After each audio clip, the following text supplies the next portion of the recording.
So in this question, when we see a triangle which is not a right angle triangle, we need to decide whether we have to use a sine law or a cosine law. And before we do use either one of them, we should first label our triangle. So the triangles are labeled, all the angles are these vertices A, B, and C. So if you guys remember, then the side opposite to is labeled with the same alphabet but in the lowercase. So this is angle A, this is side A, angle B, side C, angle C, and its opposite side is side C. Okay. Once we do that, we have to then see, okay, in this question, they want us to find the length of BC, which is this side. And in order to use sine law, I always say you need one full pair. Okay? So remember, the pair is what I call when you have an angle and its opposite side. So in this case, we do have C as a full pair.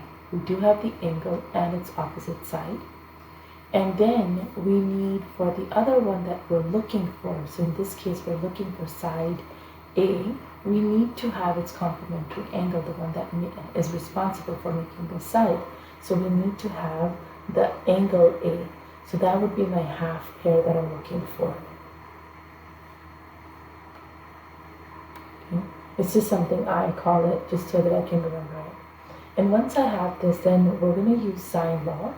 And in sine law, I'm going to go with, because I'm looking for A, I'm going to start with A of sine of angle A is equal to C over sine of angle C.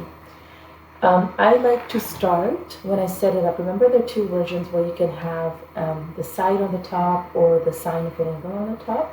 So if I'm looking for a side, I like to put the side on the top, like I did right here. And if I'm looking for angle, then I would have used the other version where angles are on the top. Not that it makes much difference in terms of the answer. It just makes your algebra a few steps shorter, so that's just something I like to do. So again, we're going to fill in all that we know, and you'll notice we should only have one unknown, right? So A over sine of 75 degrees is equal to C, which is 12.50 over sine of 35 degrees. Here you're going to cross multiply. I'm just going to take this sine 75 to the other side, okay? So that this is A is equal to 12.50 times sine of 75 degrees over sine of 35. And put this in your calculator and you should get an answer where you get A as 21.05, which means BC is equal to 21.05 centimeters. Okay, they didn't actually give us any instructions to where to round, but we're just following the number of decimals they used in their answer to mimic in our answer. Okay.